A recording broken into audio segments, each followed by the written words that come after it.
Dua-duanya orang yang segak, masih muda lagi. Saya paling tua tiga orang ni saya paling tua. Kan?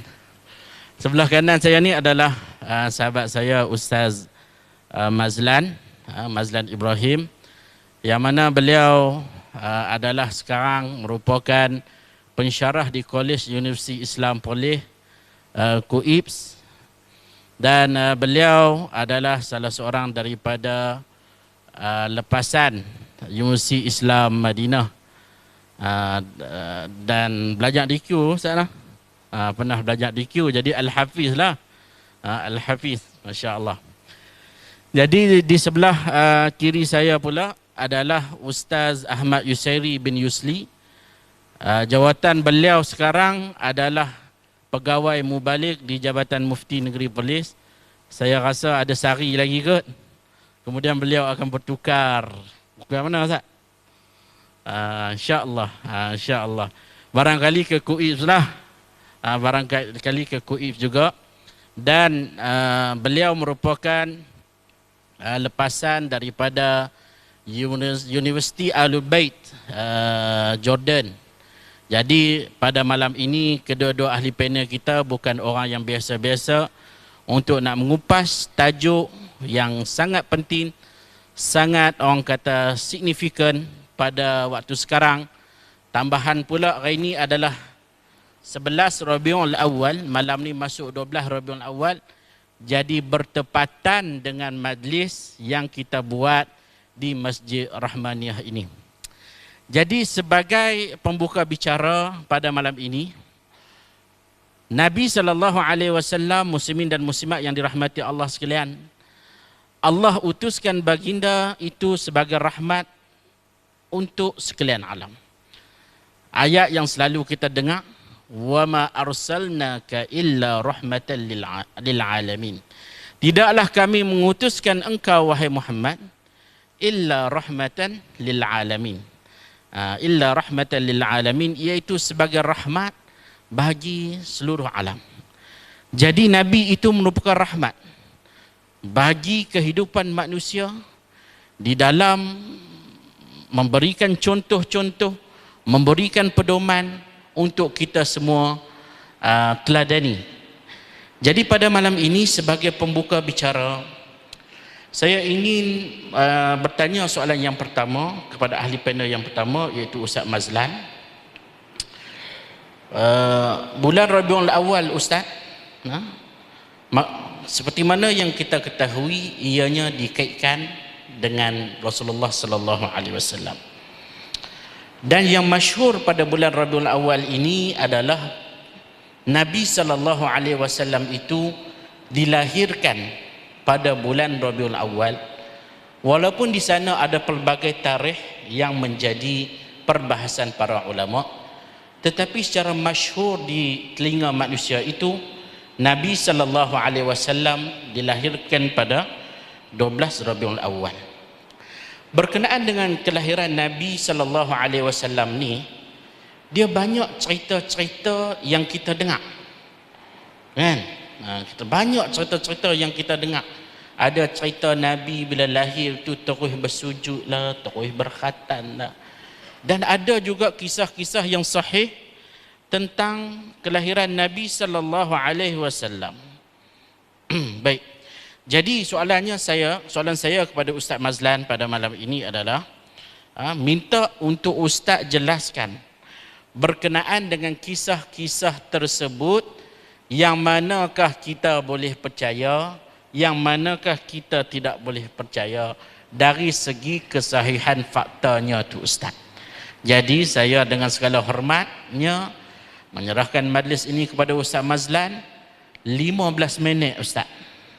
Ustaz kata, ya Allah, 15 minit moderator cakap pun dah meleret, dah panjang kan, tak boleh pegang mic kerja nak cakap.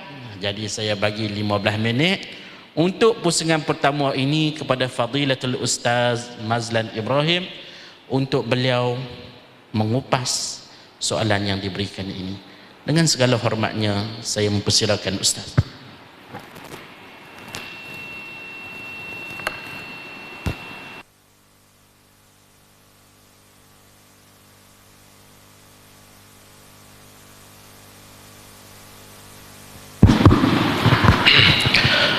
Bismillahirrahmanirrahim. Assalamualaikum warahmatullahi wabarakatuh. Alhamdulillah wassalatu wassalamu ala Rasulillah wa ala alihi wa sahbihi wa man wawala.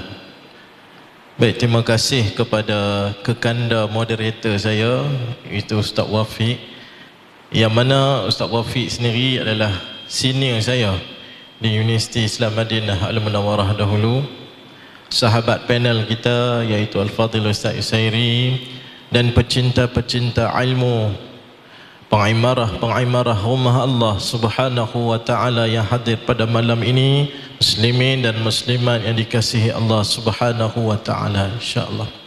Baik tuan-tuan, bila kita sebut kata Maulidur Rasul, bila kata Maulidur Rasul, tuan-tuan, Maulidur Rasul adalah bermakna kelahiran Nabi sallallahu alaihi wasallam. Maka di sini tuan-tuan, suka kita nak mulakan sikit mukadimah sebelum kita masuk tentang kisah.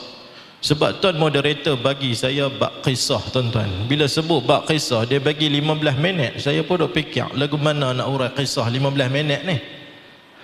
Baik, dalam kitab yang masyhur dalam mazhab Syafi'i, iaitu Al-I'anah Talibin, kitab I'anah Talibin, ada disebut tuan-tuan perihal berkenaan ayyu afdal, Lailatul Qadri am Lailatul Maulid. Dalam kitab ni sebut tuan-tuan, hak mana lagi afdal, Lailatul Qadar ataupun Lailatul Maulid ni tuan-tuan.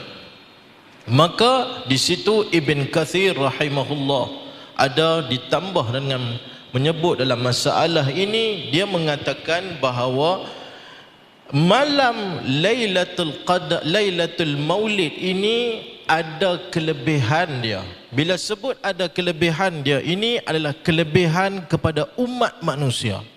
Sebab pada malam tersebut lahirnya Nabi sallallahu alaihi wasallam pada malam tersebut. Maka kelebihan yang ada pada malam tersebut adalah kelebihan kepada seluruh umat. Dengan Allah Subhanahu wa taala lahirkan seorang nabi yang bernama Muhammad ibni Abdillah. Itu yang disebut dalam Ibnu Katsir dalam kitab dia. Tapi tuan-tuan, orang salah faham. Orang salah faham dengan kata-kata Ibn Katsir. Apa yang orang salah faham? Orang menganggap kata Ibnu Katsir mengatakan kelebihan malam, dan malam ni bertepatan dengan 12 Rabiul Awal. Adakah Nabi lahir pada malam ni? Dah. 12 Rabiul Awal yang kita duk sambut kadang-kadang tuan-tuan, hak ni dikira ulang tahun kelahiran Nabi. Bukan Nabi lahir pada malam ni. Yang Ibnu Katsir maksudkan adalah malam kejadian tersebut, dengan zahirnya lahirnya Nabi sallallahu alaihi wasallam, kelebihan kepada seluruh umat. Tentu bayangkan kalau Nabi tak lahir pada 12 Rabiul Awal tu, pada malam yang Nabi nak lahir itu, Nabi tak lahir, apa jadi dengan umat? Umat akan berada dalam kejahilan, umat akan berada dalam kesesatan. Tapi dengan lahirnya Nabi pada malam tersebut, sebab itulah Ibn Katsir kata adalah kelebihan kepada semua umat. Baik tuan-tuan, bila sebut tentang kelahiran Nabi lagi tuan-tuan, maka kita nak tengok dekat sini, yang mana tepat hak kita dah ikut lah ni ke hak lagu mana? 12 Rabiul Awal ini adalah riwayat daripada Ibn Ishaq. Riwayat daripada Ibn Ishaq yang mengatakan 12 Rabiul Awal Nabi sallallahu alaihi wasallam lahir. Maka di sini riwayat yang dibawa oleh Ibn Ishaq, dia tidak menyandarkan sanad mana-mana hadis. Maka dia itu adalah pendapatnya sahaja berkenaan dengan 12 Rabiul Awal tuan-tuan. Maka dia mai lagi al-imam lain iaitu Al-Waqidi. Al-Waqidi kata Nabi sallallahu alaihi wasallam itu lahir 10 Rabiul Awal. Waqidi dengan Ibn Ishaq, Al-Waqidi duduk di tahap bawah, Ibn Ishaq lagi tahap dia tinggi dari sudut kesarjanaannya. Maka datang lagi seorang imam, iaitu Imam Malik. Imam Malik mengatakan 8 Rabi'ul Awal itu adalah yang sahih dan berdasarkan hadis-hadis yang dikaji oleh Al-Imam Malik. Maka datang lagi ulama moden hari ini juga mentafsirkan daripada kajian-kajian sirah Nabi SAW juga mengatakan bahawa Nabi SAW lahir pada 9 Rabi'ul Awal. Tuan-tuan nampak khilaf di kalangan ulama dalam menentukan tarikh kelahiran Nabi SAW. Baik tuan-tuan, suka yang kat sini saya nak tambah sikit berkenaan dengan kembali kepada apa yang disebut oleh tuan moderator. Dalam masyarakat Melayu, bila sebut kata Maulid Nabi SAW, dia tersebar macam-macam cerita. Ada salah satu riwayat yang disebut berkenaan dengan keajaiban. Bila sebut luar biasa, benda yang berlaku luar biasa sebelum kenabian Nabi dipanggil irhasan. Irhas. Dan benda yang berlaku selepas daripada kenabian Nabi dia panggil mu'jizat. Maka irhas inilah yang disebut banyak periwayatan tentang kisah-kisah hak duk berpusing kat telinga kita tuan-tuan. Salah satunya dalam periwayatan mengatakan bahawa ibu Nabi yang bernama Aminah, ibu Nabi yang bernama Aminah ini, dia berasa waktu mengandung Nabi ni rasa macam ringan, tak rasa susah. Tuan-tuan, kebiasaannya orang yang mengandung anak ni adalah semuanya begitu susah ketika mana anak berada dalam perut. Maka diriwayatkan yang mana Aminah ni langsung tak rasa berat, langsung tak rasa susah waktu mengandung baginda Nabi SAW. Dalam riwayat tu juga mengatakan bahawa Aminah ini ada memakai satu ta'awiz. Ta'awiz ni macam tangkai tuan-tuan. Dan ketika mana dia mengandungkan Nabi SAW, tangkai itu terputus. Dalam riwayat tersebut menyebut lagu tu tuan-tuan. Dan mai lagi pula periwayatan mengatakan Aminah ketika mana dia tidur, satu suara mai dekat telinga Aminah suruh bubuh nama anak yang dalam kandungannya ni Muhammad. Dan dalam riwayat tu juga tuan-tuan yang bagi tahu dalam riwayat tu sebut bahawa Aminah ni dia dah tahu kata hak dalam anak yang dia kandung ini adalah Nabi SAW. Maka dalam masalah hadis ini tuan-tuan, hadis ini dihukum oleh ulama hadis adalah dhaif, tak sahih. Sebab ada satu periwayatan yang datangnya daripada Abi Jaham bin Abi Jaham ini, dia adalah rawi yang dhaif tuan-tuan tentang kisah ni. Baik tuan-tuan, itu kisah pertama yang cerita tentang kelahiran Nabi. Baik, kita pergi pula periwayatan yang kedua berkenaan kisah Maulidir Rasul sallallahu alaihi wasallam. Kisah ni tuan-tuan, dia jadi perbualan di kalangan penceramah-penceramah hari ni. Dia jadi perbualan sampai seronok duk cerita benda-benda lagu ni. Kita nak tengok waktu malam kelahiran Nabi sallallahu alaihi wasallam ini, dalam riwayat ni sebut bergegaknya istana Parsi, Kisra Parsi. Ni tuan-tuan pernah dengar tak kisah ni? Pernah dengar. Sampai Raihan buat lagu, pergi sebut nama pula dah. Sampai buat lagu tentang benda ni, yang kata istana Kisra Parsi itu bergegak. Dan ada riwayat, dalam riwayat ni juga sebut 14 atap istana tu roboh. Tu dia lagi detail di malam kelahiran Nabi sallallahu alaihi wasallam. Dalam riwayat tu juga sebut tuan-tuan, api yang menyala ni yang disembah oleh Majusi, dia terpadam disebabkan kelahiran Nabi sallallahu alaihi wasallam, sedangkan api tersebut tak pernah padam lebih daripada 1000 tahun. Dan dalam riwayat tu juga menyebut bahawa satu laut di Iraq ataupun dipanggil Buhairah. Buhairah ni tasik. Bahar adalah laut. Buhairah maksudnya tasik, tuan-tuan. Bergelora di malam kelahiran Nabi sallallahu alaihi wasallam.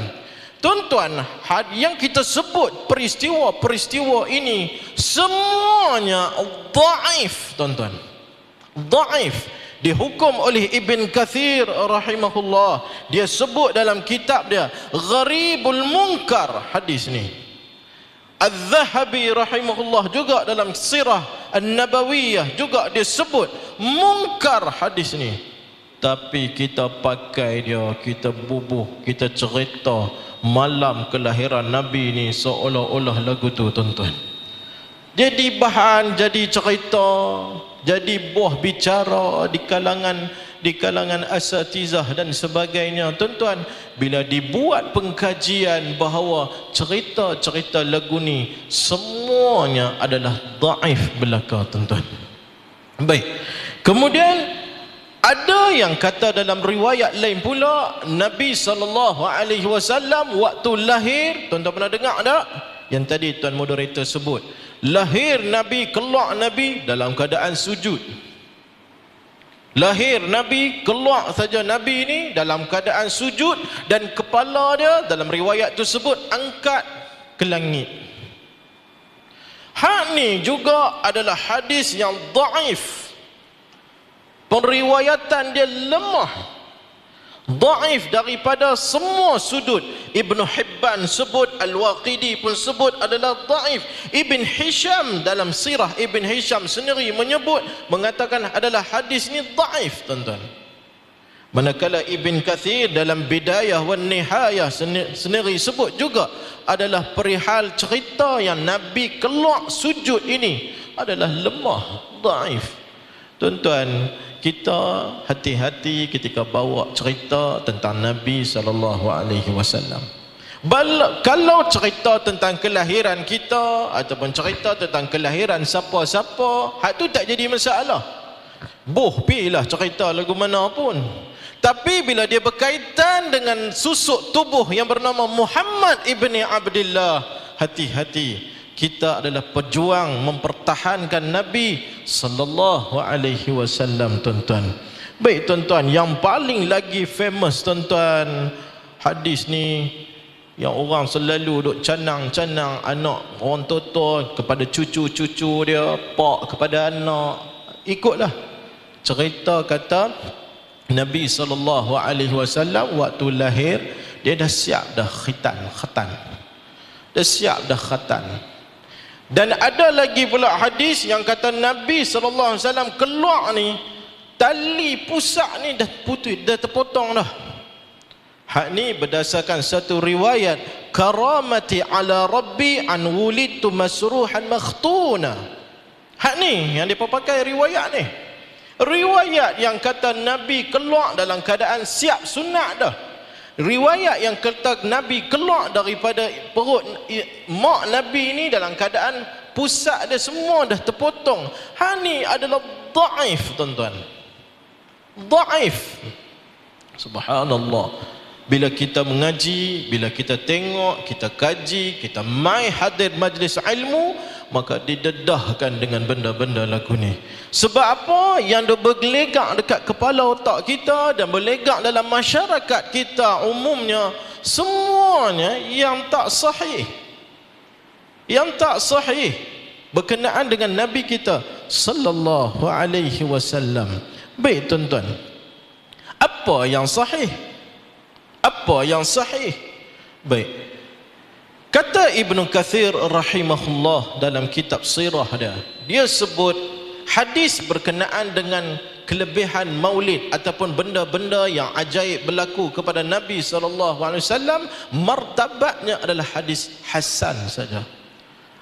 Apa yang hasannya? Tuan-tuan, kita pernah dengar ketika mana Aminah isteri Nabi, mak Nabi, iaitu ibu kepada Nabi SAW, ketika mana melahirkan Nabi kita SAW, keluar daripada celah kakinya itu satu cahaya. satu cahaya yang menerangi bumi Syam. Itu martabat hadis ini adalah hadis hasan di sisi seluruh ulama hadis, tuan-tuan. Yang kedua, tuan-tuan, ketika mana lahirnya Nabi SAW, maka Yahudi dia pakar dalam tengok bintang. Yahudi dia pakar dalam tengok bintang. Bila dia tengok bintang ni, dia tahu apa yang berlaku. Maka waktu disebut dalam hadis yang hasan ini juga, Yahudi Ahlul Madinah dah tahu waktu Nabi SAW dilahirkan itu petanda ada pada bintang. Nampak? Begitu juga dengan sebahagian orang lagi yang disebut kat sini macam Hercules. Dia juga pakar dalam tengok bintang dan dia tahu dah lahir seorang Nabi di atas muka bumi. Maka hadis ini diriwayatkan oleh ulama hadis semua mengatakan martabatnya adalah hadis hasan, tuan-tuan. Baik, apa yang palsu pula? Ada hadis yang palsu. Bila sebut kata palsu, cerita palsu, cerita dongeng. Apa dia yang dongeng pula, tuan-tuan? Unta bercakap fasih bahasa Arab. La ilaha illallah. Tuan-tuan jangan gelak. Unta bercakap fasih dalam bahasa Arab. Tak tahulah, saya dengan tuan moderator dulu duduk tanah Arab, sama dengan Ustaz Yusairi pun pernah duduk tanah Arab. Kami tak pernah dengar unta cakap Arab. Hatta kucing duduk tanah Melayu pun tak erti cakap bahasa Melayu, tuan-tuan. Hak ni, tuan-tuan jangan gelak, sebab dia ada dalam kitab berjanji. Dia duk ada dalam kitab berjanji yang kita duk baca, marhaban, marhaban. Tak mau sebut lagi jadi cerita panjang. Ada dalam tu sebut unta bercakap fasih bahasa Arab ketika mana Nabi SAW lahir. Apa ni? Apa cerita lagu ni? Hak ni dongeng. Yang seterusnya, Asyah dan Masyitah. Asyah ni siapa? Isteri Fir'aun.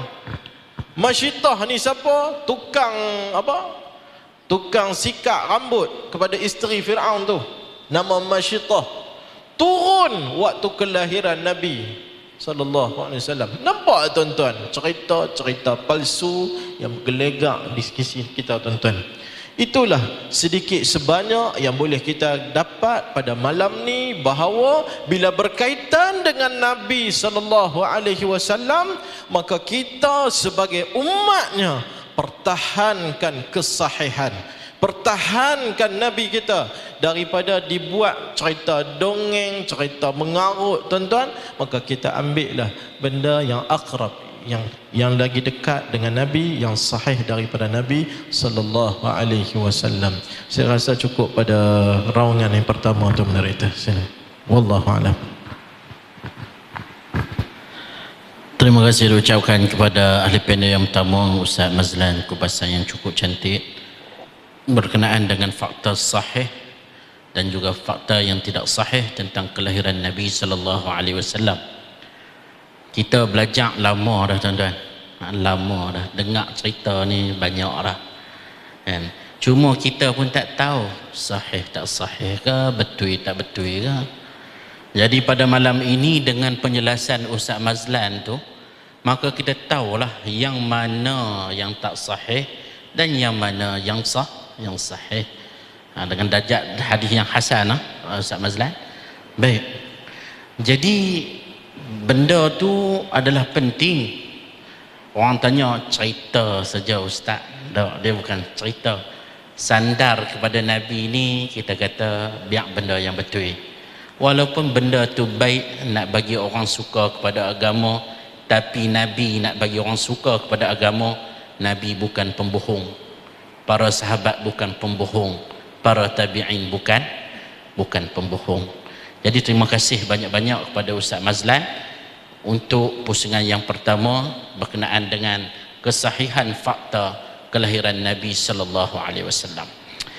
Muslimin dan muslimat yang dirahmati Allah sekalian, Nabi sallallahu alaihi wasallam dilahirkan di atas muka bumi Allah ini sebagai manusia. Bila sebagai manusia, maka sifat Nabi sallallahu alaihi wasallam itu juga bersifat manusia. Ada masa Nabi sallallahu alaihi wasallam itu bermula kehidupan itu, Nabi dilahirkan seperti Ustaz Mazlan cerita, dan sampai masanya Nabi sallallahu alaihi wasallam itu juga akan pergi. Wa ma Muhammadun illa rasulun qad khalat min qablihi ar-rusul. Tidaklah Muhammad itu melainkan adalah seorang rasul yang mana perginya seperti mana perginya rasul-rasul yang terdahulu. Kewafatan Nabi sallallahu alaihi wasallam merupakan suatu perkara yang cukup besar dalam kehidupan kita. Para sahabat ada yang hampir gila dengan kehilangan Nabi, perginya Nabi sallallahu alaihi wasallam. Dan dengan pemergian Nabi itu juga, maka lengkaplah ajaran Islam yang disampaikan oleh baginda Nabi sallallahu alaihi wasallam selama 23 tahun. Baginda Nabi sallallahu alaihi wasallam mengajak manusia mentauhidkan Allah Subhanahu wa taala. Jadi muslimin dan muslimat yang dirahmati Allah sekalian, pada bulan Rabiul Awal ini juga ianya terkenal ataupun ma'ruf, tetapi pada dasarnya tak ma'ruf pun. Orang kita sebenarnya tak tahu pun Nabi sallallahu alaihi wasallam itu juga wafat pada bulan Rabiul Awal, betul Ustaz?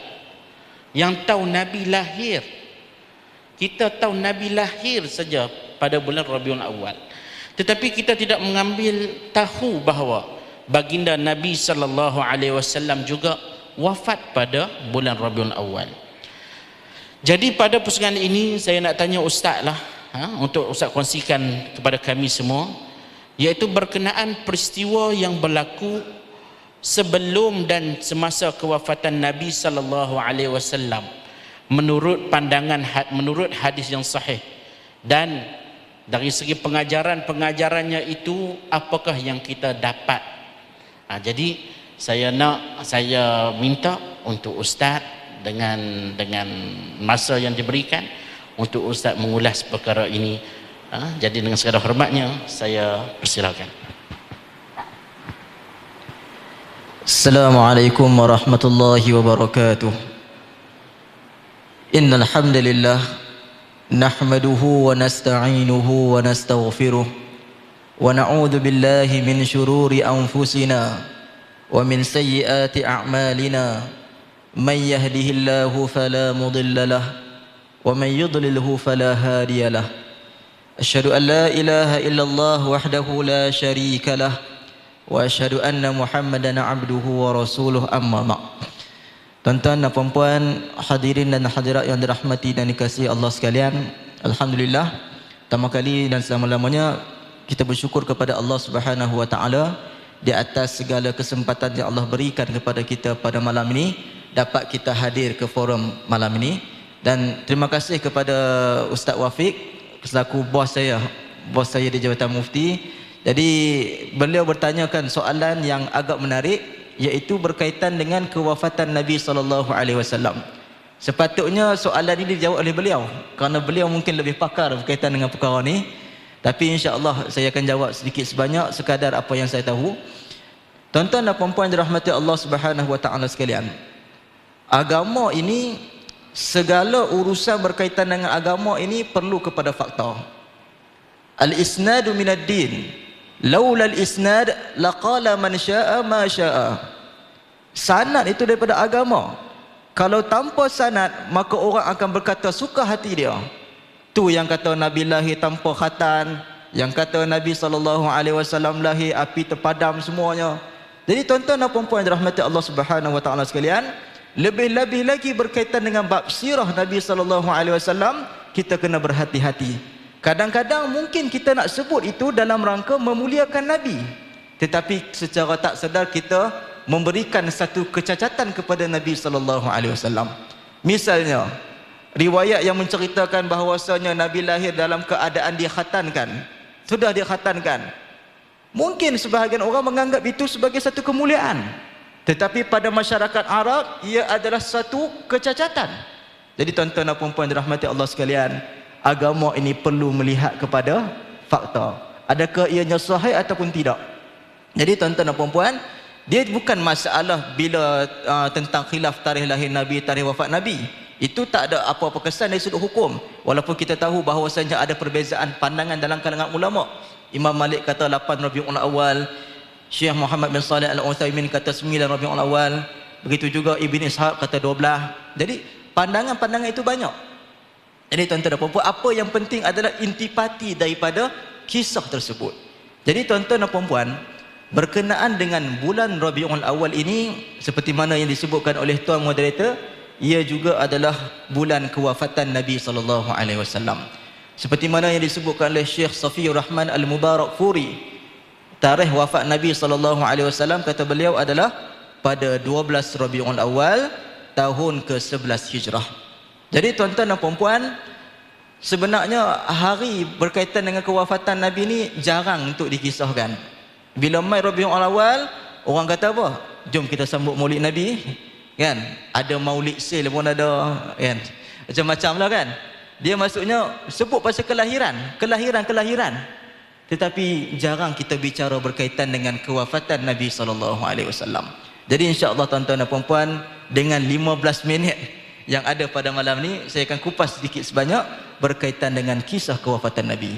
Jadi tuan-tuan dan puan-puan, kalau ikut dari sudut tanda dan juga punca kematian Nabi SAW, perkara ini sudah berlaku awal lagi pada tahun 7 Hijrah.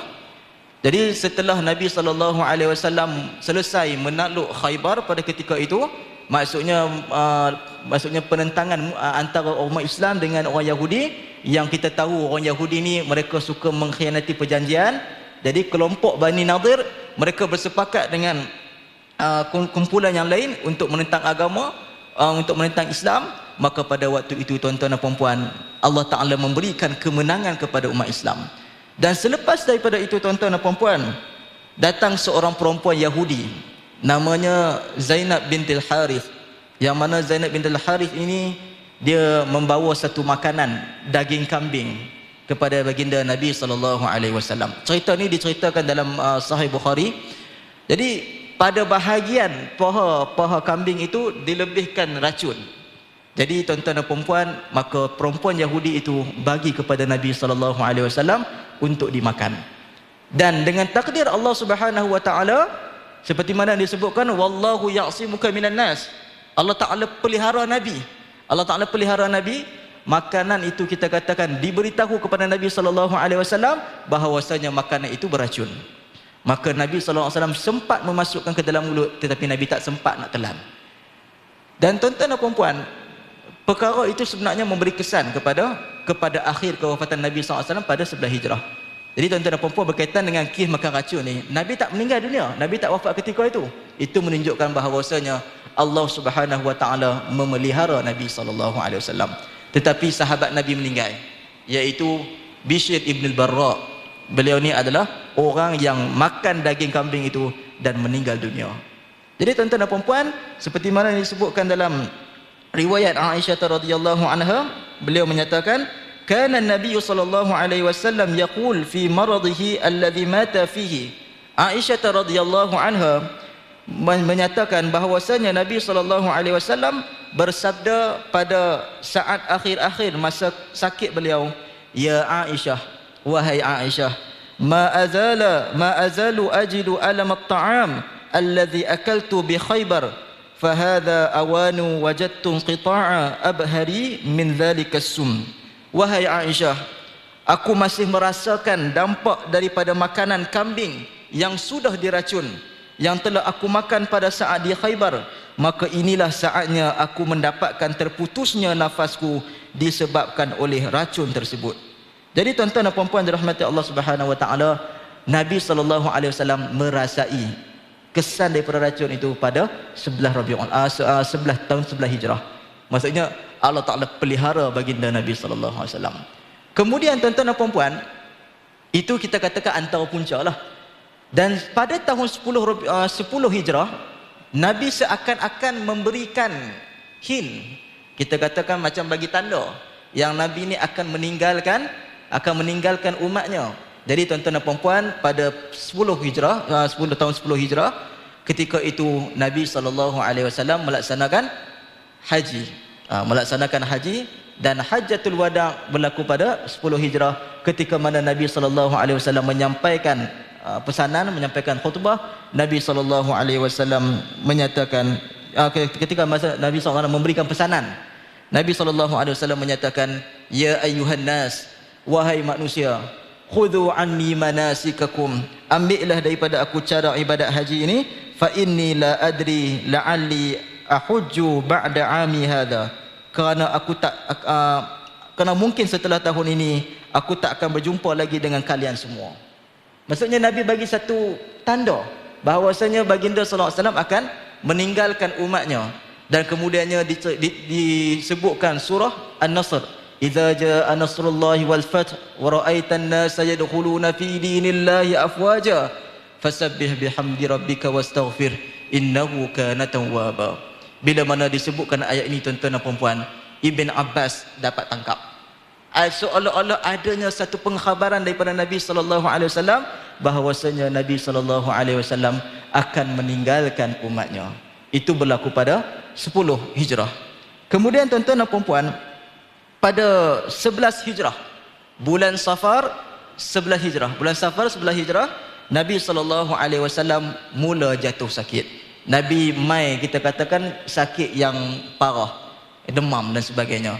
Jadi tuan-tuan dan puan-puan, ketika mana Nabi SAW sakit, baginda SAW ada menyebutkan di dalam khutbahnya. Maksudnya dalam tempoh sakit itu Nabi bagi khutbah. Nabi ada sebut dalam khutbah, sesungguhnya Allah Subhanahu wa taala telah memberikan pilihan kepada seorang hamba.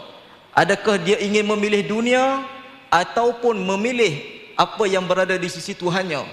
Tuan-tuan dan puan-puan, Nabi kata, maka hamba itu memilih apa yang berada di sisi Tuhannya. Tuan-tuan dan puan-puan, bila sebut benda tu, menangis Abu Bakar As-Siddiq radhiyallahu anhu. Menangis sebab apa? Orang heran, awak Abu Bakar menangis. Sedangkan Nabi tak sebut. Nabi kata seorang hamba itu memilih antara dunia dan juga apa yang berada di sisi Allah. Dia pilih apa yang berada di sisi Allah. Tuan-tuan dan puan-puan, Abu Bakar As-Siddiq dapat membaca siapakah hamba yang disebutkan oleh Nabi SAW. Maksudnya tuan-tuan dan puan-puan, Nabi memilih untuk pergi meninggalkan mereka. Jadi tuan-tuan dan puan-puan, itu kita kata di antara tanda-tanda sebelum kewafatan Nabi SAW. Kemudian tuan-tuan dan puan-puan, saat baginda Nabi SAW sakit, baginda minta izin untuk berada di rumah isterinya. Azan dulu kita azan dulu. Okey, azan. Kita sambung lain.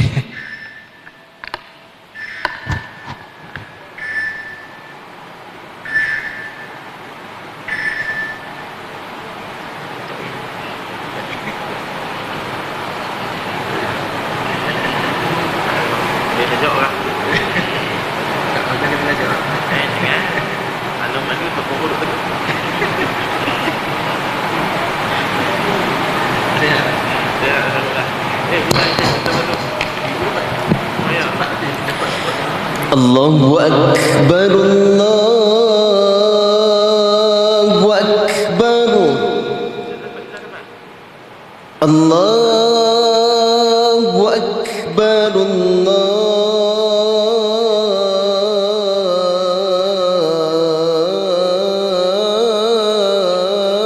Akbar. Asyhadu an la ilaha illallah,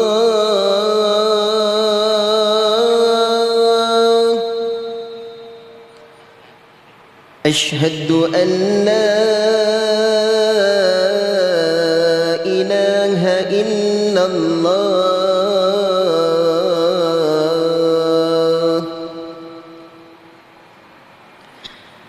asyhadu anna Muhammadar Rasulullah,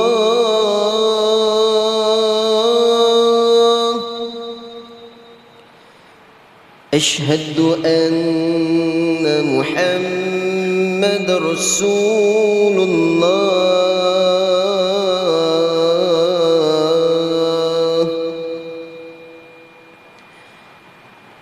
حي على الصلاة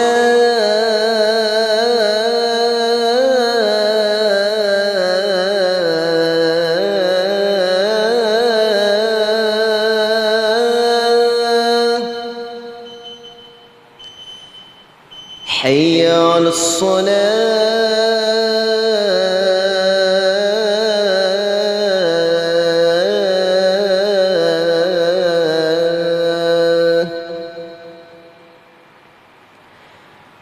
حي على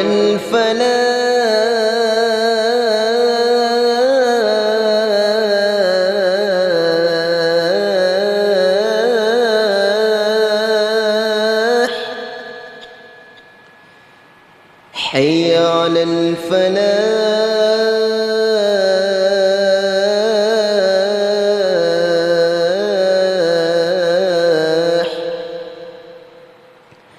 الله أكبر الله أكبر لا إله إلا الله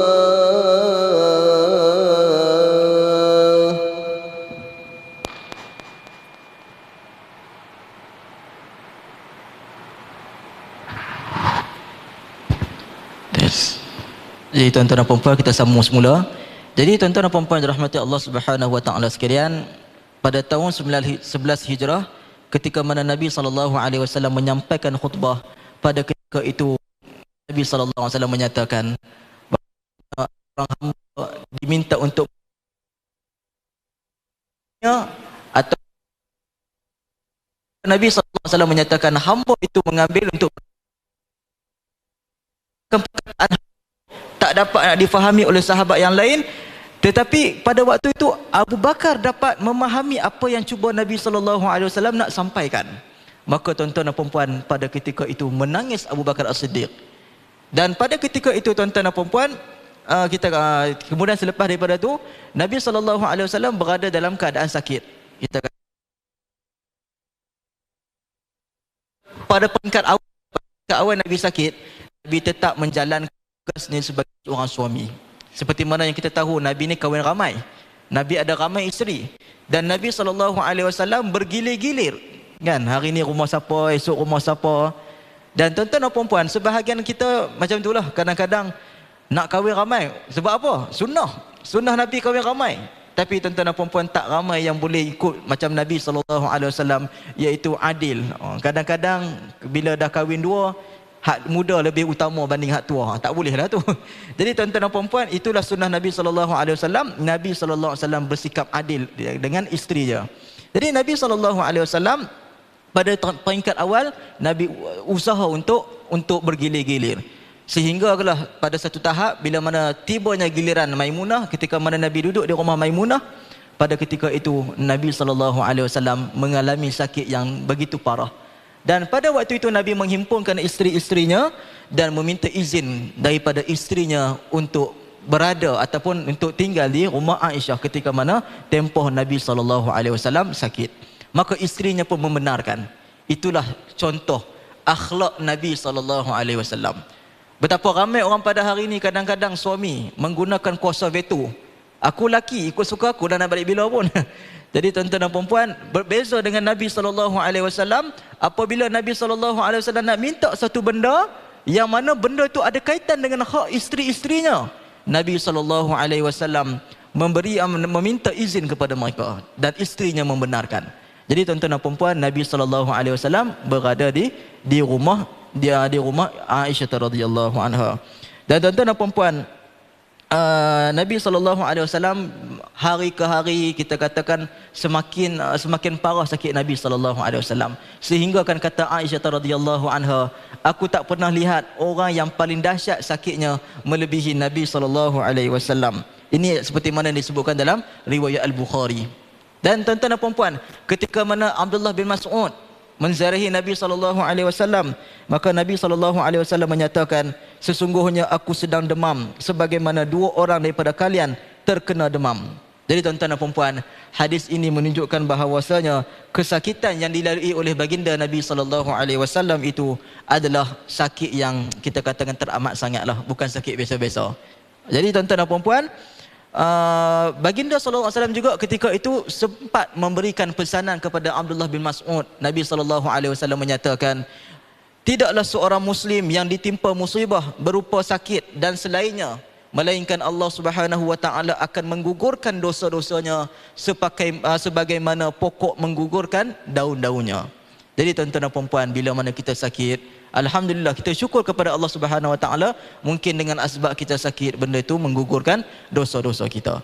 Kemudian tuan-tuan dan puan, saat-saat kemuncak sakitnya Nabi SAW, sehingga kan sampai tahap Nabi tak mampu nak jadi imam untuk solat jemaah. Jadi pada ketika itu tuan-tuan dan puan, ada disebutkan dari riwayat Nabi SAW, akhir solat Nabi menjadi imam bersama dengan para sahabat adalah solat maghrib. Pun begitu, dalam riwayat menyatakan surah yang dibacakan oleh Nabi SAW adalah surah Al-Mursalat. Kita kalau sakit ke surah apa? Inna a'tayna qul huwallahu ahad. Inna a'tayna qul huwallahu ahad. Tak sakit pun qul huwallahu ahad tu lah. Qul hu inna a'tayna wal asr. Oh kan, nak cepat habis kan. Tapi Nabi SAW dalam keadaan sakit pun Nabi baca surah yang panjang. Jadi tuan-tuan dan puan, itulah baginda Nabi SAW. Dan tuan-tuan dan puan, bila mana Nabi tak mampu maksudnya nak menjadi imam, Nabi SAW meminta kepada Abu Bakar As-Siddiq untuk menjadi imam. Jadi ketika mana dicadangkan untuk Abu Bakar jadi imam, anaknya iaitu Aisyah radhiyallahu anha menyatakan, cari orang lain lah. Sebab apa? Sebab inna Abu Bakar rajulan raqiq. Sesungguhnya Abu Bakar ni dia hatinya lembut. Dia bila mana baca Quran, dia menangis. Sebab apa? Sebab dia menghayati apa yang dibacanya. Jadi tuan-tuan dan puan, pada ketika itu Nabi tetap berkeras nak juga Abu Bakar menjadi imam. Jadi dalam kisah ni juga tuan-tuan dan puan, disebutkan oleh Al-Imam An-Nawawi, berdasarkan kepada kisah ini menunjukkan bahawasanya ini di antara kelebihan Abu Bakar As-Siddiq berbanding dengan sahabat-sahabat yang lain. Dan disebabkan itulah disebutkan bahawasanya orang yang layak menggantikan Nabi SAW setelah wafatnya Nabi adalah Abu Bakar As-Siddiq radhiyallahu anhu. Abu Bakar As-Siddiq radhiyallahu anhu. Jadi tuan-tuan dan puan, ini menyangkal dakwaan golongan-golongan Syiah yang menyatakan Ali itu yang patutnya ni sekian-sekian. Ali lah patutnya menggantikan Nabi. Adapun Abu Bakar merampas jawatan daripada Ali. Itu semua adalah dakwaan-dakwaan yang tidak benar sama sekali. Tuan-tuan dan puan-puan dirahmati Allah Subhanahu wa taala sekalian. Sehinggalah pada 12 Rabiul Awal, saya singkatkanlah. Kalau saya tak singkatkan nanti mungkin boleh jadi setengah jam. Jadi tuan-tuan dan puan-puan, diringkaskan cerita tuan-tuan dan puan-puan, pada suatu pagi 12 Rabiul Awal, pada ketika itu Nabi SAW ni rumah Aisyah sebelah Masjid Nabawi. Jadi disebutkan dalam riwayat, rumah Nabi ni ada dua pintu. Pintu nak masuk terus dan juga pintu yang bersambung dengan Masjid Nabawi. Dan riwayat menyatakan bahawasanya Nabi buka sikit tirai, tengok sahabat-sahabat berada dalam saf. Jadi para sahabat pada waktu tu tengok wajah Nabi dalam keadaan senyum. Seronok mereka. Mereka merasakan bahawasanya Nabi telah sembuh. Sehingga kan tuan-tuan dan puan-puan, dalam riwayat menyatakan Abu Bakar dia seakan-akan yakin Nabi telah sihat, dan saat lagi Zuhur Nabi SAW akan menjadi imam. Sehingga dia minta izin kepada Nabi, aku nak pergi tengok kebun Ustaz, lama tak pergi tengok. Jadi tuan-tuan dan puan-puan dirahmati Allah Subhanahu wa taala, mereka tidak mengetahui bahawasanya itulah hari terakhir Nabi SAW. Tuan-tuan dan puan-puan, saya tanya tuan-tuan dan puan-puan, jawab dalam hatilah. Kalau kita berada pada situasi sahabat, bagaimana perasaan kita tuan-tuan dan puan-puan? Hari terakhir kita bersama dengan kekasih kita. Jadi tuan-tuan dan puan-puan, selepas daripada itu, pada waktu duha, Nabi SAW dalam keadaan yang sangat sakit. Jadi diziarahi oleh beberapa orang sahabat Nabi. Begitu juga dengan anaknya Fatimah radhiyallahu anha. Datang kepada Nabi SAW. Nabi nampak Fatimah radhiyallahu anha. Nabi membisikkan sesuatu kepada beliau. Saat pertama, bisikan pertama, menangis Fatimah radhiyallahu anha. Kemudian Nabi bisik kali kedua, Fatimah tertawa-tawa. Jadi Aisyah radhiyallahu anha nak tahulah apa yang dibisikkan tu kan. Jadi ada sebagian riwayat kata Fatimah terus jawab. Ada yang kata, dan sebagian riwayat kata selepas Nabi wafat baru Fatimah jawab. Yang pertama sekali soalan ketika mana Nabi bisik pertama, Nabi bagi tahu bahawasanya Nabi SAW dah tak lama dah Nabi akan wafat. Menangis Fatimah radhiyallahu anha. Dan kemudian pada bisikan yang kedua, Nabi memberitahu kepada Fatimah, engkaulah orang yang pertama yang akan meninggal selepas daripada aku. Dan betul apa yang Nabi SAW sabdakan. Jadi tuan-tuan dan puan-puan, pada saat itulah kita katakan bermulanya saat yang genting, maksudnya bagi Nabi SAW, para sahabat. Saya ringkaskan cerita tuan-tuan dan puan-puan, ketika mana Nabi SAW duduk di pangkuan Aisyah radhiyallahu anha, masuknya Abdurrahman bin Abi Bakar, iaitu saudara kandung kepada Aisyah radhiyallahu anha, bawa kayu sugi. Aisyah bila mana Nabi tengok kayu sugi itu, bila mana Aisyah, memang Nabi SAW nak bersugi. Macam laki macam kita lah kan, bini kadang-kadang bila ada sale kan tunjuk kat kita, abang lawa kan ni kan, dia tunjuk tu bukan sale saja, dia nak suruh beli lah tu. Jadi tuan-tuan dan puan-puan, bila mana Nabi SAW tengok kayu sugi, Aisyah radhiyallahu anha dapat faham bahawasanya Nabi nak bersugi. Jadi Aisyah radhiyallahu anha pun melembutkan kayu sugi dan memberi Nabi SAW untuk bersugi. Kemudian tuan-tuan dan puan-puan, Nabi berada di pangkuan Aisyah, duduk di kita katakan sandar di atas dada Aisyah radhiyallahu anha. Maka pada waktu itu tuan-tuan dan puan-puan, ada riwayat menyatakan Nabi ambil celupan air, Nabi usap di wajahnya, lalu Nabi SAW menyatakan, Allahumma a'inni ala sakarat. Jadi tuan-tuan dan puan-puan, Nabi minta doa agar dipermudahkan urusan sakaratul maut, tuan-tuan dan puan-puan. Kemudian tuan-tuan dan puan-puan, apakah ucapan ataupun kita katakan perkataan terakhir yang keluar daripada mulut Nabi SAW? Allahumma rafiqal a'la, Allahumma rafiqal a'la, Allahumma rafiqal a'la. Bukan ummati kan? Yang famous, yang kita duk dengar orang kata apa? Nabi SAW bila nak wafat pun Nabi ingat kat kita, Nabi sebut ummati. Hak tu kisah lain, hak tu memang Nabi ada sebut, tapi bukan pada saat kewafatan Nabi. Adapun saat kewafatan Nabi, Nabi sebut Allahumma rafiqal a'la, iaitu rafiqal a'la ini adalah teman yang tinggi. Sebab Ibn Abdul Bar dalam kitab menyatakan bahawasanya maksudnya di situ adalah seperti mana yang disebutkan dalam surah An-Nisa, iaitu dalam kalangan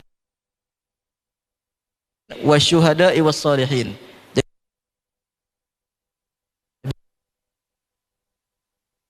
Ketika Nabi SAW wafat, benda inilah yang menjadi kelam kabut dalam kalangan sahabat Nabi SAW. Ada yang tak dapat menerima. Di antara orang yang terlampau emosi ketika itu adalah Umar bin Khattab radhiyallahu anhu. Jadi tuan-tuan dan puan-puan, bila mana Abu Bakar balik daripada tempatnya, tengok Nabi meninggal. Jadi Abu Bakar kata, dan sesungguhnya engkau wahai Rasulullah tidak akan merasai lagi sakarat buat kali yang kedua. Maksudnya Nabi dah meninggal dunia, maka Nabi keluar untuk menenangkan sahabat-sahabat yang lain. Abu Bakar keluar untuk menenangkan sahabat-sahabat yang lain. Pada waktu itu Abu Bakar kata kepada Umar, ijlis, duduklah. Tapi Umar waktu itu tak boleh nak kawal perasaan pada waktu itu. Jadi tuan-tuan dan puan-puan, pada ketika itu Abu Bakar menyatakan, man kana ya'budu Muhammad fa inna Muhammadan qad mat. Barang siapa yang beribadah kepada Muhammad sallallahu alaihi wasallam, ketahuilah bahawasanya Muhammad itu telah mati. Wa man kana ya'budullah, dan barang siapa yang beribadah kepada Allah, fa innallaha hayyun la yamut, sesungguhnya Allah Taala itu hidup dan tidak mati. Kemudian tuan-tuan dan puan-puan, kemudian Abu Bakar As-Siddiq membacakan ayat seperti mana yang dibacakan oleh moderator tadi, wa ma Muhammadun illa rasul, dan tidaklah Muhammad itu melainkan hanya seorang rasul. Qad khalat min qablihi rusul, yang mana telah didahului oleh Nabi SAW itu rasul-rasul yang lain yang telah meninggal dunia. Fa immata aw qutilan qalabat afa immata aw qutilan qalabatum ala aqabikum wa man yanqalib ala aqibaihi falan yadurrallaha syai'a wa sayajzillahu syakirin. Jadi dalam ayat itu menyatakan bahawasanya, adakah bila matinya Rasul kamu akan murtad? Barang siapa yang murtad,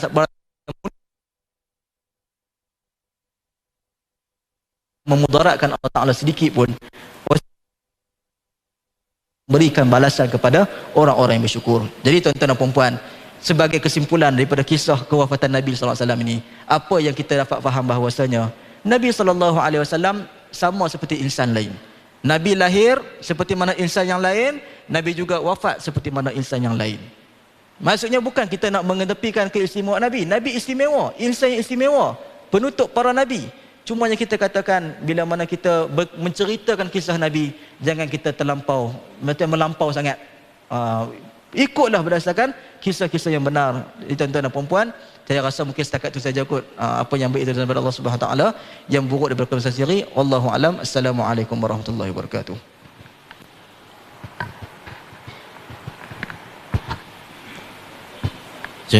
Ucapkan kepada Ustaz Yusairi di atas penjelasan yang jelas berkenaan dengan kewafatan Nabi sallallahu alaihi wasallam. Saya tertarik dengan apa yang disebutkan oleh Ustaz Yusairi, fakta-fakta yang sahih tentang kewafatan Nabi sallallahu alaihi wasallam. Tadi Ustaz Yusairi kata baca qul huwallah. Dan kita ada baca qul huwallah bukan apa. Qul huwallah tu sepertiga Quran. Ya, jadi baca qul huwallah tu sama dengan membaca sepertiga Quran. Dan saya tertarik satu lagi lah yang Ustaz Yusairi cerita tadi, riwayat hadis tadi. Sebelum Nabi wafat, pagi Isnin tu muka Nabi berseri. Kan? Dia bangkit sihat. Kan? Ada orang kita ni duk sebut apa? Duk sebut kalau orang tu sakit teruk, mau dia bangkit boleh pergi beli ayak, dia senyum-senyum. Tu petanda. Betul tak betul saya tak tahu. Kan? Tu tuan-tuan lebih tahu lah kan. Sebab ajal mati ni adalah di tangan Allah Subhanahu Wa Taala. Baik, berkenaan dengan kelahiran yang disebutkan oleh Ustaz Mazlan tadi, lahir Nabi ni orang tak kenal, jadi dia jadi khilaf tarikh. Macam kita lah, tuan-tuan kita bukan ingat tarikh lahir, tarikh mati kita ingat, tarikh mati kita catat. Sebab dah jadi orang yang terkenal.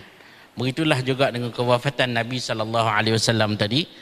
Dah Nabi terkenal. Siapa tak kenal Nabi sallallahu alaihi wasallam? Waktu lahir orang tak kenal. Tapi dah jadi rasul, jadi pemimpin, orang kenal. Jadi orang tahu wafatnya Nabi itu pada 12 Rabi' al-Awwal. Itu riwayat yang sahih, iaitu pada waktu duha, Ustaz nah? Pada waktu duha pagi 12 Rabiul Awal itu. Baik. Muslimin muslimat yang dirahmati Allah sekalian, tu baru perangat. Dan ada satu lagi pusingan. Makanan dah buat mai dah belakang tu. Kan, tak apa, tunggu Ustaz. Baik.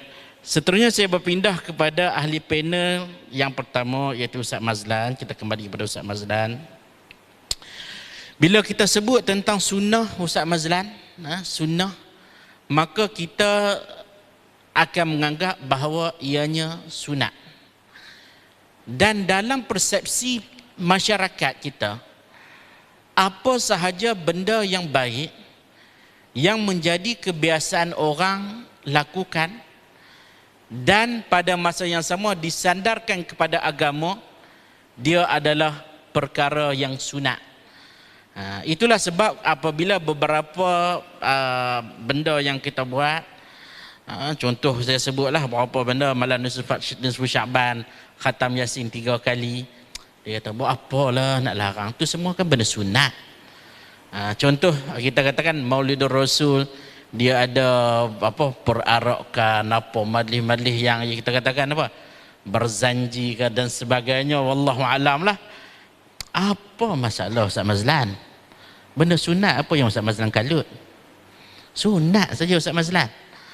Jadi saya serahkan perkara ini, hal ini berkenaan dengan istilah sunnah dan dikaitkan dengan sunnah Nabi sallallahu alaihi wasallam di dalam kehidupan untuk diteladani oleh kita sebagai umat Nabi sallallahu alaihi wasallam. Dengan segala hormatnya saya mempersilakan Ustaz Mazlan. Baik. Bismillahirrahmanirrahim. Terima kasih kepada moderator kita. Kita masuk pusingan yang kedua, tuan-tuan. Baik. Orang Melayu, masyarakat kita khususnya, cukup suka dengan benda berbentuk kemeriahan, meriah. Oh, benda hak meriah ni tuan-tuan, menang kat orang Melayu. Orang Melayu menang sorak ni tuan-tuan. Menang sungguh kat mereka, meriah. Kalau satu-satu amalan tu, kalau dia nak buat ibadat tu, dia nak meriah, dia tak boleh sunyi.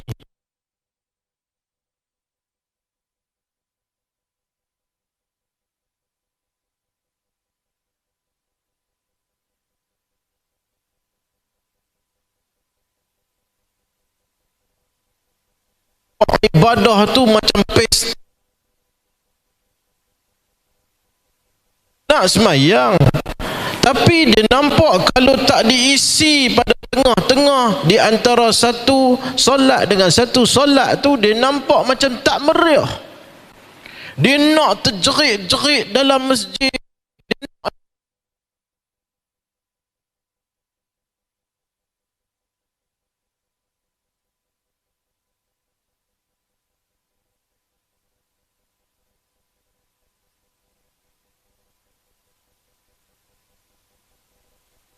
Bukan Nabi bawa dan zaman sahabat Nabi suruh terjerit-jerit dalam masjid. Lagu tu kata tuan-tuan.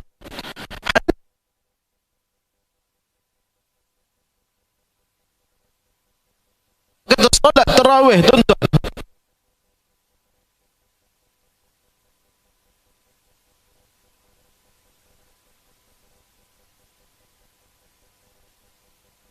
Nampak kata cinta kepada Nabi.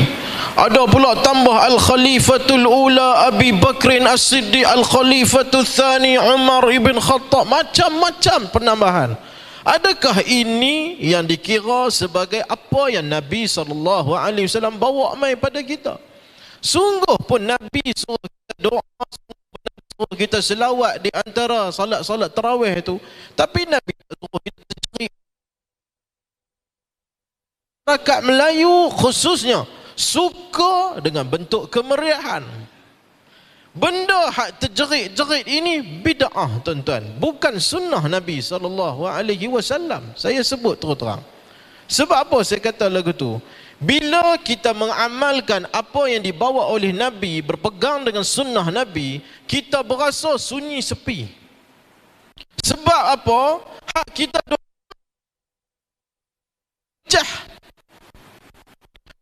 melecah, meriahnya kita nampak lagu tu. Tapi bila kita bawa dan kembali balik kepada sunnah yang betul, pahit berdengung. Awak rasa sunyi sembahyang tarawih ni tuan-tuan? Masjidil Haram, Masjid An-Nabawi, ketika mana dirikan salat sunat tarawih,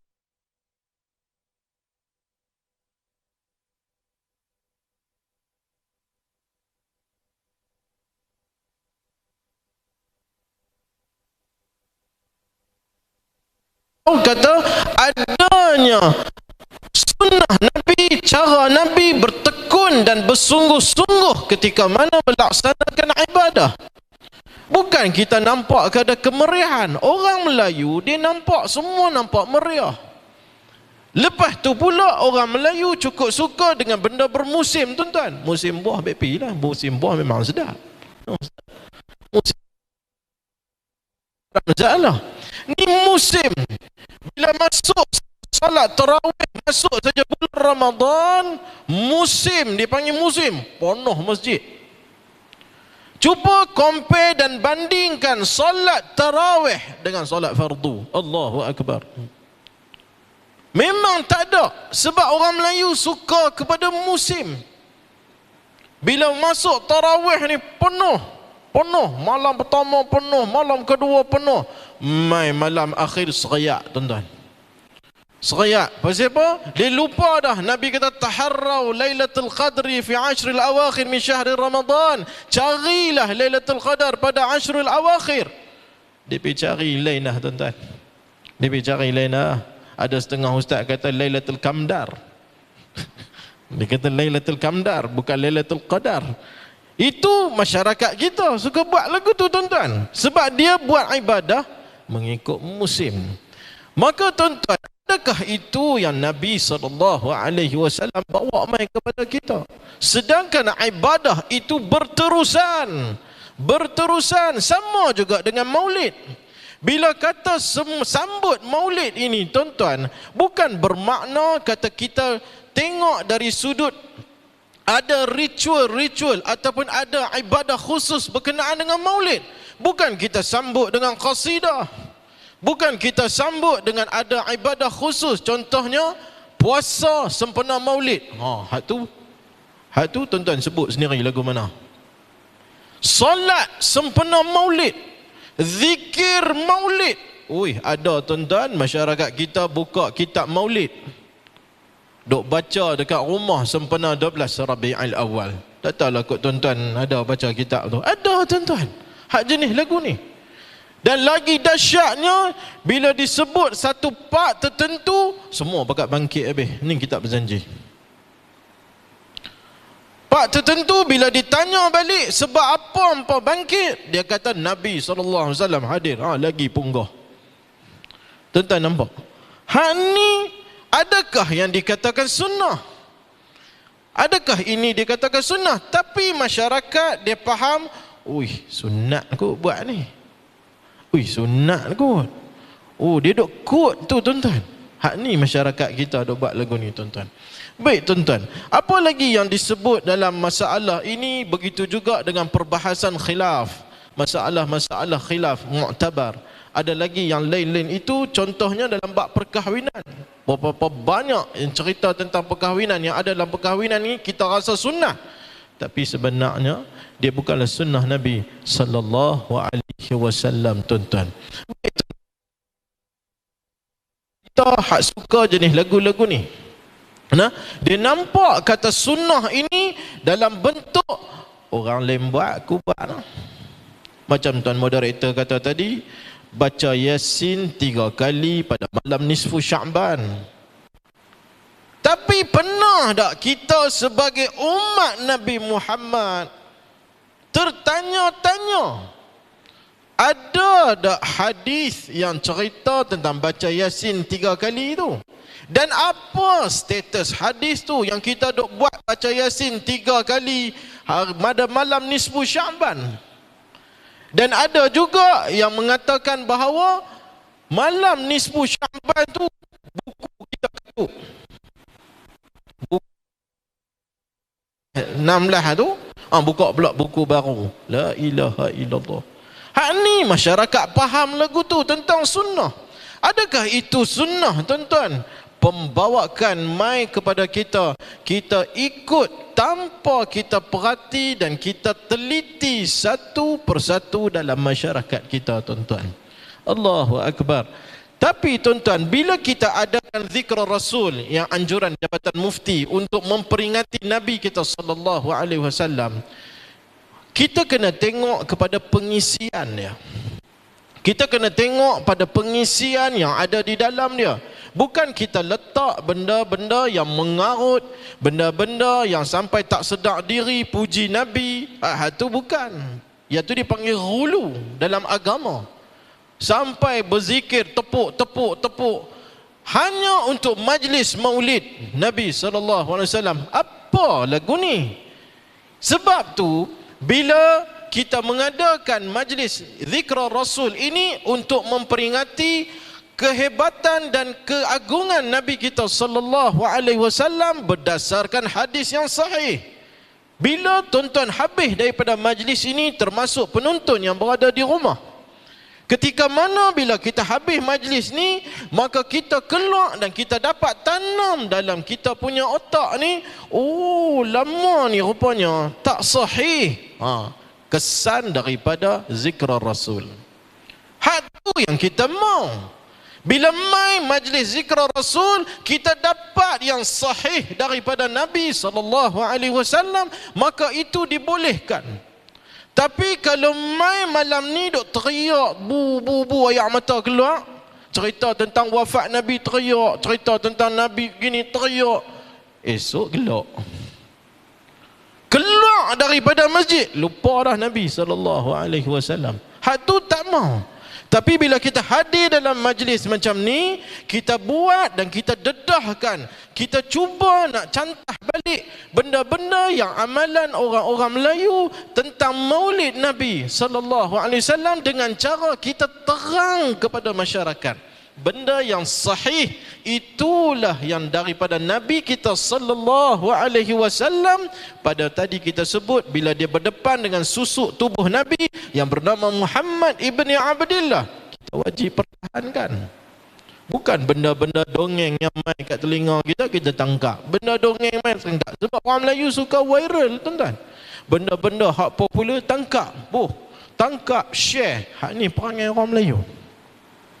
Maka tuan-tuan, bila kita hadir dalam majlis-majlis lagu ni, maka kita dapat benda-benda yang sahih daripada Nabi sallallahu alaihi wasallam, maka kita berhujah dan beramal, barulah hujah kita konkret. Barulah hujah kita konkret Allah Subhanahu wa taala, sebab kita tahu kata hak tu adalah sahih.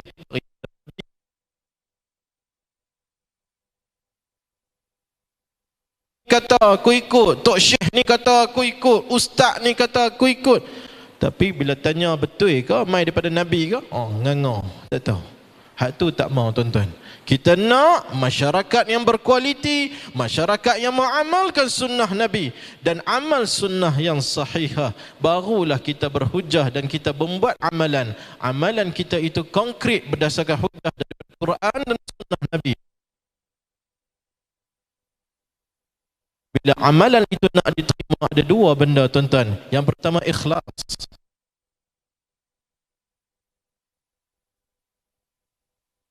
Salam, amalan akan sampai kepada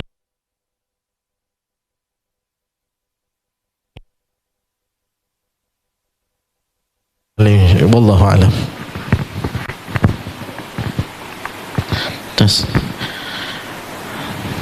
Jazakallah khairan jazaa diucapkan kepada Ustaz Mazlan, kupasan yang sangat menarik berkenaan dengan pentingnya mengikut sunnah yang sahih daripada Nabi sallallahu alaihi wasallam.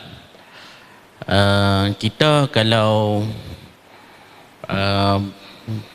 bersedia pok kita ingat ke mana? Anak ingat, tak ingat, haji ni tak ingat kan? Ada orang dia ingat, bila dia ingat tu dia rasa teringat.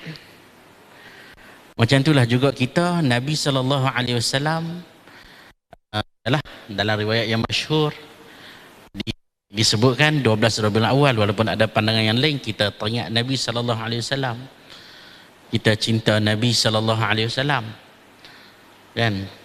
Jadi cinta tu akan hadir secara automatik. Bukan kita kata 12 Rabiul Awal ni tak boleh rasa ramai perasaan cinta. Tak, teringat Nabi SAW.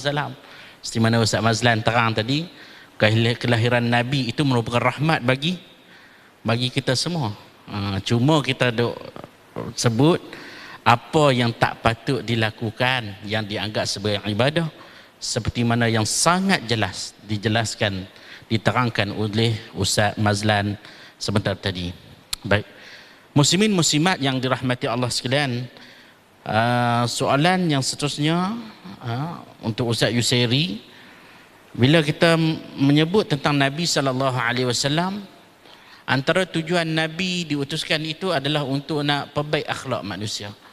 Jadi akhlak Nabi itu, bila sebut Nabi itu manusia, dia ada akhlak dengan ahli keluarga, dia ada akhlak dengan kawan-kawan, dengan masyarakat, dengan sahabat-sahabat. Kita tak sebutlah kawan-kawan Nabi, sahabat-sahabat Nabi. Jadi bagaimanakah petunjuk Nabi SAW cara ringkas Ustaz, iaitu berkenaan dengan akhlak baginda ini bersama dengan orang sekeliling baginda. Baik, dengan segala hormatnya dipersilakan.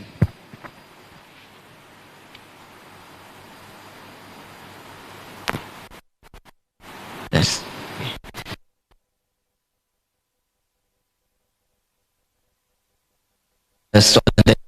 Jadi sebenarnya soalan berkenaan dengan akhlak Nabi SAW ni adalah persoalan yang sering, dan baru-baru ni pun khutbah pun bicara berkenaan dengan akhlak Nabi SAW. Jangan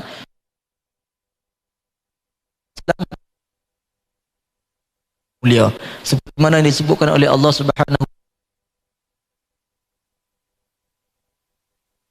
dan sesungguhnya engkau Muhammad mempunyai akhlak yang sangat tinggi, yang sangat terpuji, Dan begitu juga dalam hadis riwayat Ahmad, Nabi SAW menyatakan, innama bu'ithtu liutammima salihal akhlaq. Sesungguhnya tidaklah aku diutuskan melainkan untuk menyempurnakan akhlak yang baik. Dan riwayat lain menyebut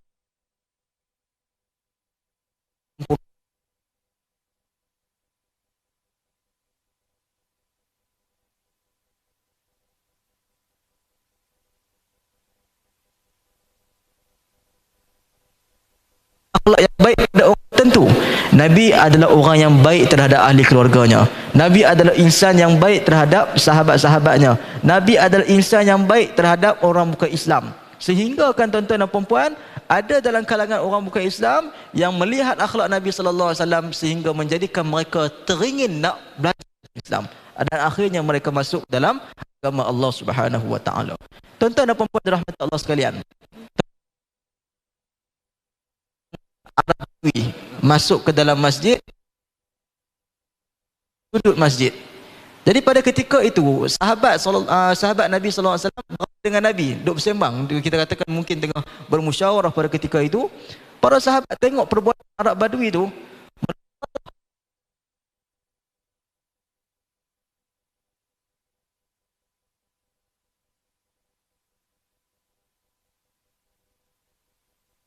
Nabi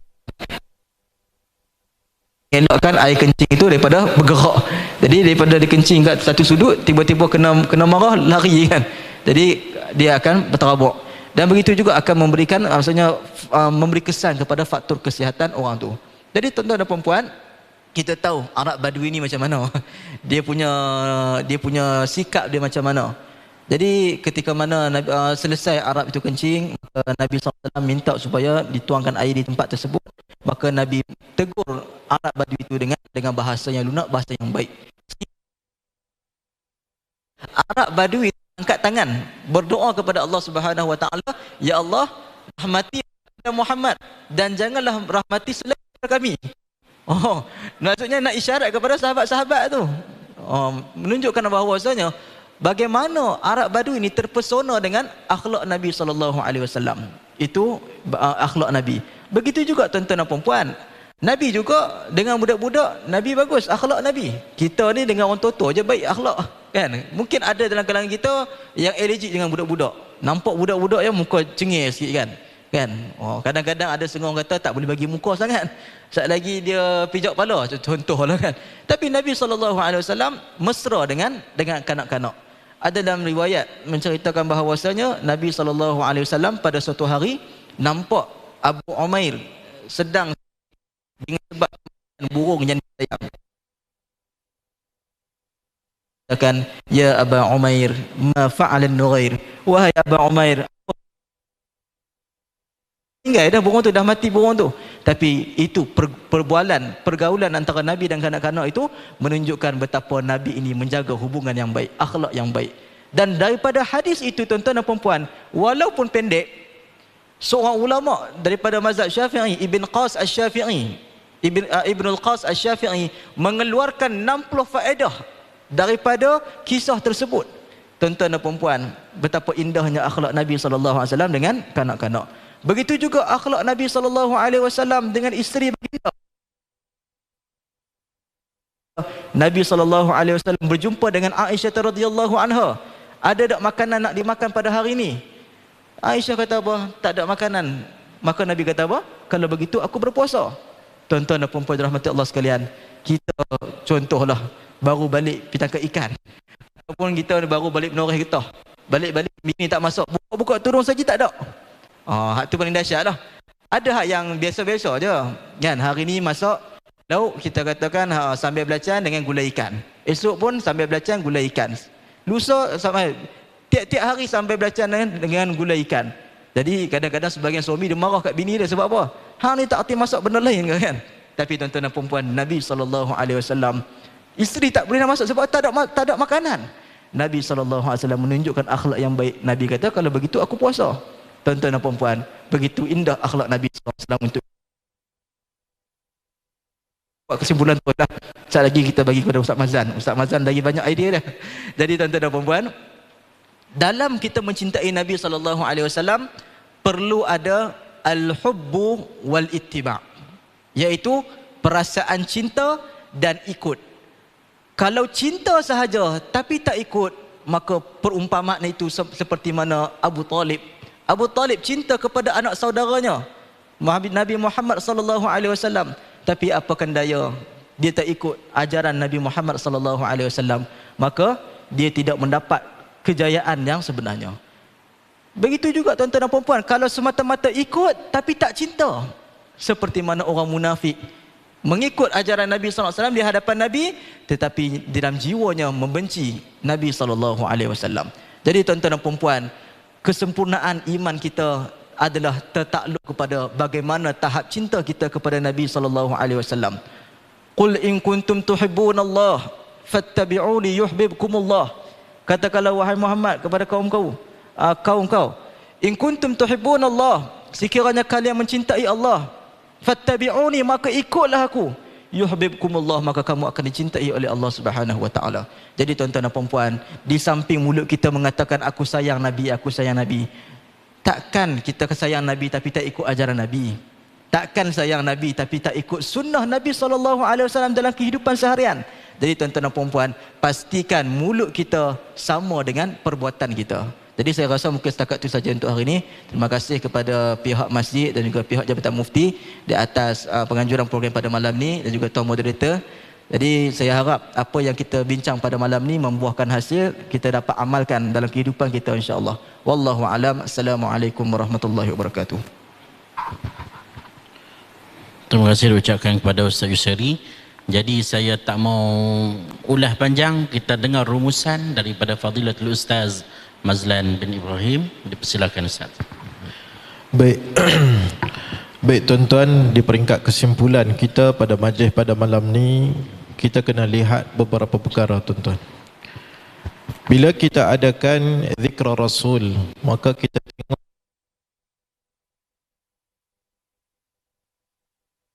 yang ada di.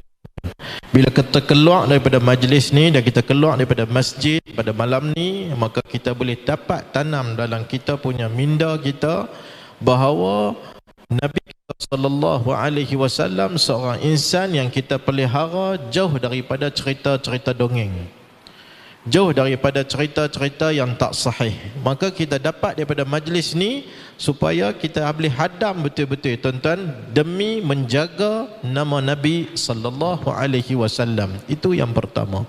Baik, yang kedua, Nabi sallallahu alaihi wasallam, bila kita adakan majlis malam ni, bukan bermakna malam ni ya kena ingat Nabi. Dah. Bukan malam ni ya kena ingat Nabi.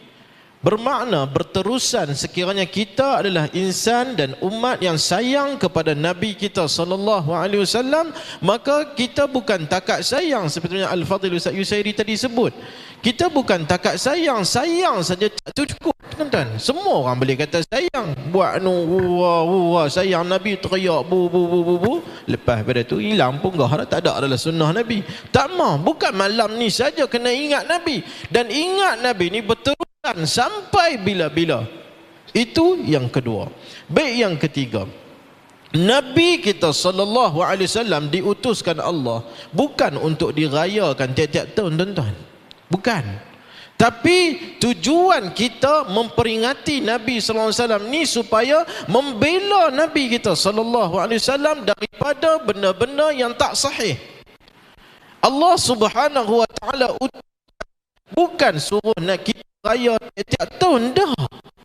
Tapi Allah utuskan kepada kita Nabi sallallahu alaihi wasallam sebagai pegangan kepada kita.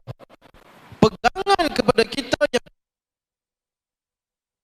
kita, dan kita ini hujjah. Maka kita ada Nabi, dan Nabi kita adalah seorang Nabi yang datang daripada Allah Azza wa Jal, yang membawa rahmat kepada umat ini. Maka hak tu yang kita nak. Tapi kalau kita rayakan Maulidur Rasul ini tuan-tuan, dengan kita bagi meriah, dengan kita buat makanan sampai dahsyat-dahsyat, yang kita ingat. Tapi sebenarnya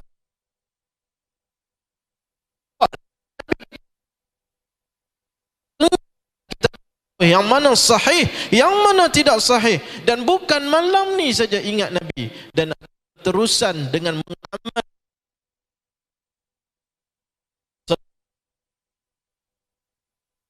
Tujuan utama kita adakan majlis zikr Rasul ini, tuan-tuan, maka dengan cara kita ittiba'i sunnah, tiru gaya Nabi, cara Nabi, min qaulin au fi'lin au taqririn, semuanya ikut cara Nabi sallallahu alaihi wasallam.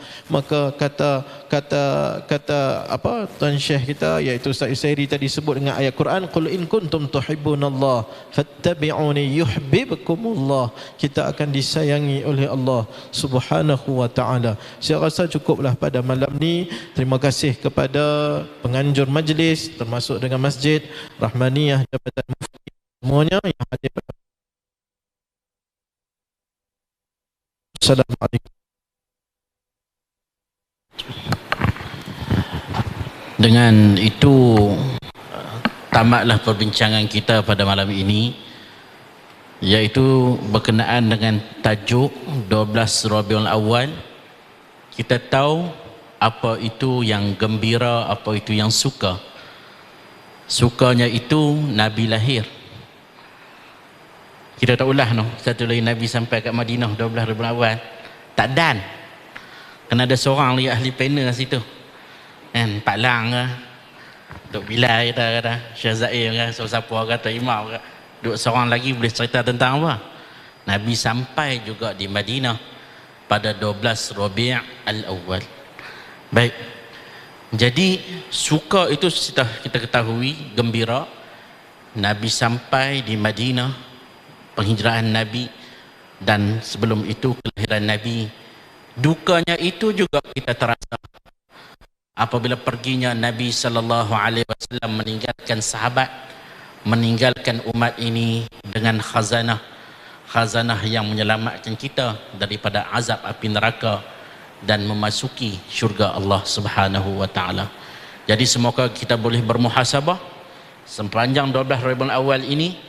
Jabatan Mufti ada buat program, Maib ada buat program, Jaib ada buat program, Masjid Rahmaniyah ada buat program, masjid-masjid lain pun banyak program untuk 12 Rabiul Awal ini.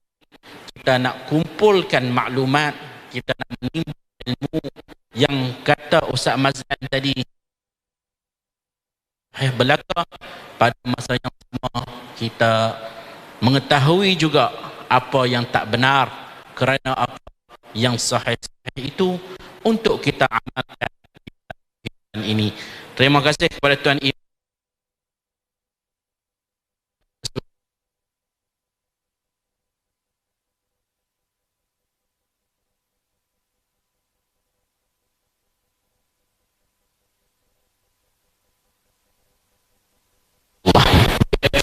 Di sana tuan-tuan, lepas ni ada 250 bungkus.